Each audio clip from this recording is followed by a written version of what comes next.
새벽에 그 FOMC 그 이사록을 공개를 했는데 연내에는 그 금리 인하에 대한 계획이 없다라고 이렇게 나왔더라고요. 그래서 제가 궁금한 것은 그러다 보면 저희 그 정책 금리 또한 그 인하에 대한 부분을 고려하게 될 텐데 대표님의 어떤 투자 시점에 대한 그 입장의 변화가 없는지 궁금해요. 언론에 대한 신뢰? 이 부분을 계속 얘기를 해요. 신문을 5개를 보잖아요. 두 번째 신문부터는 거의 볼 게 없어요. 대동소이해요. 작년 연말에 파월은 뭘 맞췄지라는 내용이 있었어요. 심지어 정치를 하거나 뭐 FOMC 의장이라고 하는 그 연준 의장도 맞춘 게 하나도 없어요. 지가 말했던 걸 실천한 것도 더더욱 없고 작년 초, 그 다음에 재작년 말 미국은 탄탄해요. 인플레이션 걱정 없어요. 금리 오를 계획 없어요. 뭐 이대로 뭐 상반기까지는 가요. 계속 이랬다고. 우크라이나 전쟁 터지고도 그랬어요. 작년 한 9월, 8월 달에 인터뷰할 때는 올 상반기가 정점이라고 그랬어요. 근데 그게 또 시간이 지나면서 계속 늘어나. 자기도 모르는 거예요. 그 연준 의장 했던 여자분 있잖아요. 재무장관, 머리 흰머리. 정치를 하는 사람들이 알아서 얘기를 하느냐. 연준도 그렇고 재무장관도 그렇고 그 사람들도 거짓말하고 있는 거예요. 2024년 하반기에 금리 내려줄 거야 하면 어떻게 되는지 봤죠? 왜 FOMC 회의 한번 한다고 하면 미국 증시가 이번에 금리를 좀 낮춰줄 거야 라고 하면 난리잖아요.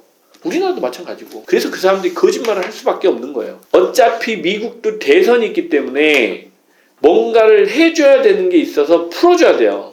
98%한테 표를 받아야 되는 사람들이잖아요. 사실은 돈은 2%한테 나와요. 그런데 98%를 지켜야 되기 때문에 그 사람들을 눈치를 보는 거예요. 그래서 저는 안 믿는 겁니다. 이 사람들이 진심일까를 봐야 되고요.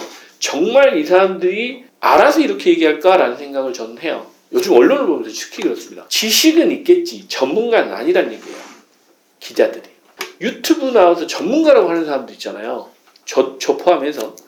진짜 이 사람이 전문가일까라는 생각 안 해봤어요? 여러분들 투자를 할 때 무슨 기준으로 어떤 기준을 가지고 투자를 하는지 저는 잘 모르겠어요. 전문가가 진짜 전문가냐고.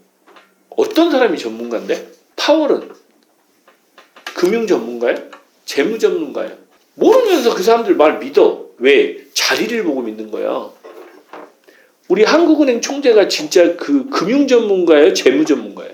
그 사람은 재무 전문가예요. 금융 전문가가 아니고. 금융하고 재무는 다릅니다. 언론을 믿고 사람을 믿고 전문가들의 막 이런 내용을 볼 때 좀 신중할 필요가 있다. 전문가는 자기 생각을 얘기할 수 있어야 된다. 분명한 소신이 있어야 되고 방향성이 있어야 된다. 왜? 그 사람이 틀리더라도 틀릴 수 있다. 전문가도. 전지전능하진 않으니까 그 소신을 얘기하기까지는 치열하게 뭔가 준비를 해야 된다는 생각을 해요. 근데 요즘에 이제 그 유튜브도 보시면 여러분들 그냥 방송이나 정책에 나오는 것들이 읽어주는 사이트들이 많아요. 그게 전문가 사이트는 나는 아니라고 생각해요. 그 전문가하고 투자를 하는 사람이나 나랑 같이 하는 파트너들한테는 어떤 얘기를 해줘야 되는 거를 얘기를 해줄 수 있는 사람이 전문가라고 생각해요. 근데 못해요. 언론은 특히 더 못해요. 왜? 언론은 일반 몇몇 사람들의 그 기준이 아니잖아요. 대중적인 거니까. 절대 그 언론에서는 그 얘기를 못 해줍니다. 언론이 진실이 아니다라는 거예요.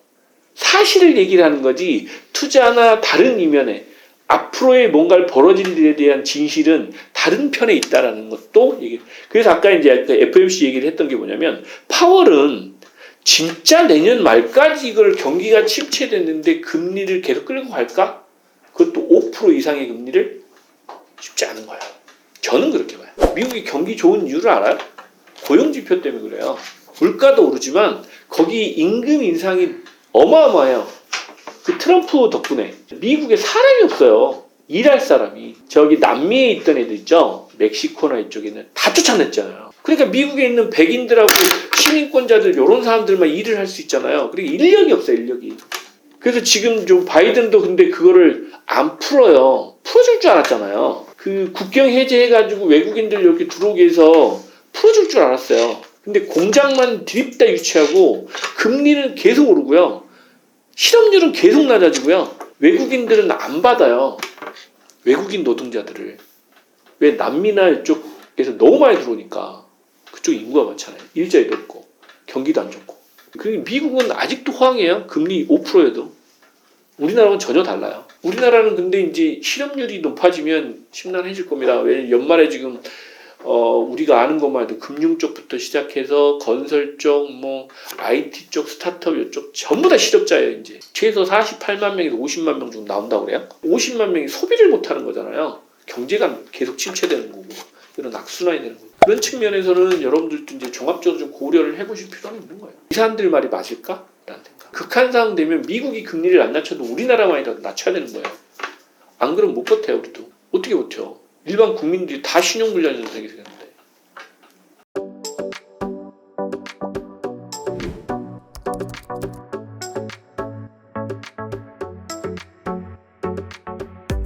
여러분 좋아요, 구독, 알람 설정까지 여러분의 성공 투자를 함께 하겠습니다.